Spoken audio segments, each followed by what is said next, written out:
فاسألوا أهل الذكر إن كنتم لا تعلمون. بسم الله. السلام عليكم ورحمة الله وبركاته. الحمد لله رب العالمين والصلاة والسلام على أشرف الأنبياء والمرسلين نبينا محمد وآله وصحبه أجمعين. رب اشرح لي صدري ويسر لي أمري واحلل عقدة من لساني يفقهوا قولي.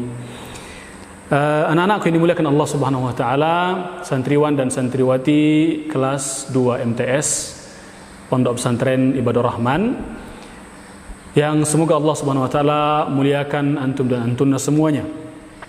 Pada minggu lalu kita telah bahas pelajaran kita tentang az-zakah, sebagaimana yang telah antum dan antunna ketahui. Pelajaran kemarin yang sudah kita bahas adalah tentang az-zakah, dari pengertiannya baik menurut bahasa ataupun pengertian secara istilah syara'.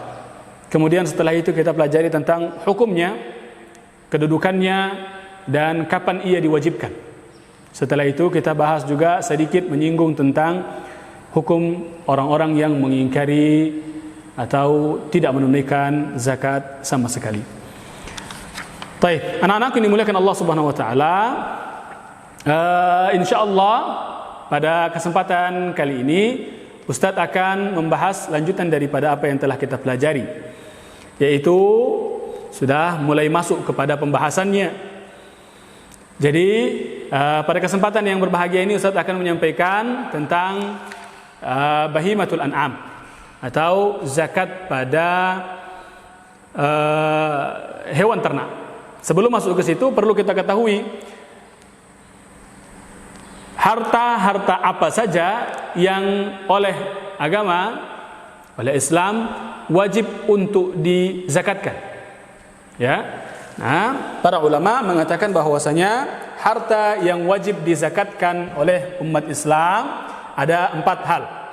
Ya, al-amwalul lati tajibu fiha az-zakah, harta-harta yang wajib untuk dikeluarkan zakatnya, untuk ditunaikan zakatnya itu ada 4. Yang pertama adalah bahimatul an'am, yaitu hewan ternak. Yang dimaksud dengan hewan ternak di sini adalah apa? Sapi, kemudian apa? Unta, kemudian kambing atau yang sejenisnya, domba dan lain-lainnya. Baik. Yang dimaksud dengan bahimatul an'am adalah apa? Sapi, hewan ternak. Hewan ternak kalau di Indonesia umum, ya, bebek, ayam juga hewan ternak. Tapi yang dimaksud adalah bahimatul an'am, hewan ternak di sini adalah sapi, unta dan kambing. Baik. Kemudian yang kedua adalah az-zahabu wal fiddah, emas dan perak. Ya. Kemudian yang ketiga al-khariju minal ard, atau zakat tumbuh-tumbuhan.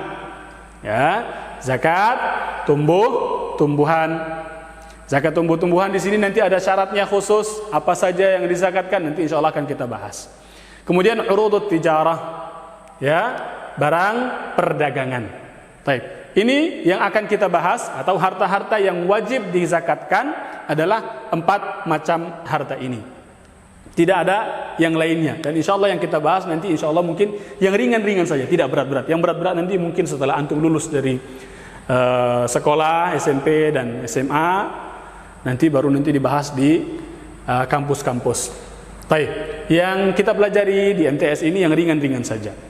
Tapi sekarang kita masuk kepada pembahasan tentang bahimatul an'am, zakat pada bahimatul an'am, zakat pada hewan ternak, yaitu sapi, unta dan kambing.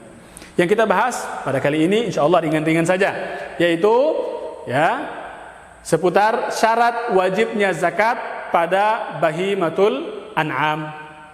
Ya, sebelumnya kita telah bahas bahwasanya ada beberapa syarat yang berkaitan, syarat umum yang berkaitan dengan zakat. Yang pertama, dia harus Islam, dia harus merdeka, hartanya harus milik sendiri, sudah mencapai haul, sudah mencapai nisab. Ini dalam 4 zakat ini harus ada.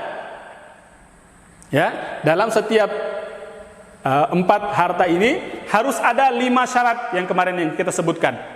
Ya, harus ada 5 syarat yang kita sebutkan, yaitu apa? Islam, kemudian merdeka, kemudian sudah mencapai nisab, hartanya milik sendiri, kemudian sudah mencapai 1 tahun, 1 haul. Baik.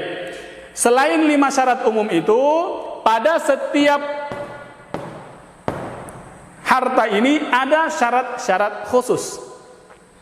Nah, syarat khusus pada zakat bahimatul an'am, zakat hewan ternak itu ada 2, selain daripada syarat umum yang sudah kita sebutkan sebelumnya. Yaitu yang pertama, antakuna sa'imah. Dia harus sa'imah. Apa itu sa'imah? Ya, sa'imah adalah hewan yang digembalakan. Jadi hewan ternaknya ini kalau mau kita keluarkan zakatnya berupa zakat hewan ternak, maka syarat pertama dia harus sa'imah. Apa itu sa'imah? Harus digembalakan di padang rumput yang luas, yang dia tumbuh sendiri, bukan ditanam, ya, tumbuh sendiri bukan ditanam, selama 1 tahun penuh. Ya, selama 1 tahun penuh atau mayoritas bulan dalam 1 tahun. Ya, itu namanya antakuna sa'imah. Dia harus sa'imah. Apa tadi? Sa'imah maksudnya apa? Dia digembalakan di padang rumput, yang rumputnya itu tumbuh sendiri, bukan ditanam. Kemudian digembalakan dalam waktu 1 tahun penuh atau mayoritas bulan dalam 1 tahun. Dalam 1 tahun ada berapa bulan? 12 bulan. Misalnya dalam 10 bulan dia sa'imah, digembalakan, artinya dia makan sendiri dari rumput-rumputan yang ada, dilepas, bukan dicarikan pakan rumput atau ditanamkan rumput gajah, rumput odot kemudian dikasih pakan, tidak. Ya, tapi misalnya dia dalam 10 bulan dia sa'imah, makan sendiri. Kemudian 2 bulan sisanya dicarikan rumput, maka ini tetap masih masuk dalam kriteria antakuna sa'imah, digembalakan. Jadi kalau misalnya ada orang punya kambing jumlahnya atau punya sapi jumlahnya 30 atau 50 ekor, maka sudah wajib zakat. Sudah wajib zakat. Dia punya sapi 50 ekor, maka sudah wajib zakat. Tapi ternyata sapi 10 ekor tersebut dicarikan makanan, tidak digembalakan, maka dia tidak wajib zakat peternakan. Nanti wajib zakatnya pada hal yang lainnya. Misalnya untuk diperjualbelikan, maka dia zakatnya zakat jual beli. Ya, zakatnya zakat jual beli. Taib.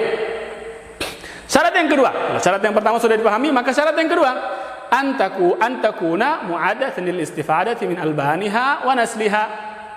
Hendaknya hewan ternak tersebut dipersiapkan, dipelihara untuk diambil manfaat dari susunya, atau untuk dikembangbiakkan, atau untuk diambil minyaknya. Jadi 3 hal. Yang pertama adalah untuk diambil susunya untuk diminum, atau dikembangbiakkan,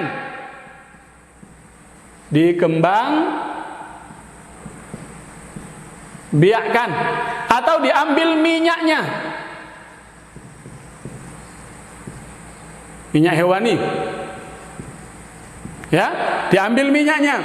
Jika orang memiliki sapi sejumlah misalnya 50, dia gembalakan, tidak dicarikan pakan, dalam 1 tahun dia dibebaskan begitu saja. Kemudian syarat yang selanjutnya adalah sapi-sapi tersebut dia pelihara niatnya untuk diambil susunya, untuk diminum. Atau kalau bukan untuk diambil susunya, misalnya dia pelihara untuk memang dikembangbiakkan supaya banyak, hobi melihara sapi dan lain-lainnya.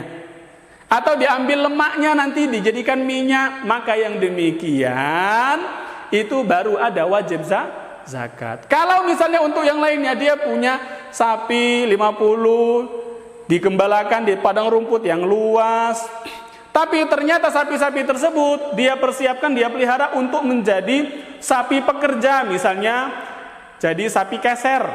Kalau di Subaim ada sapi keser yang untuk angkat-angkat kayu dari hutan dibawa ke perkampungan untuk mengangkat kayu, atau digunakan untuk membajak sawah atau yang lainnya, maka yang demikian tidak ada zakat peternakan padanya. Baik, dua syarat ini semoga dapat dipahami ya.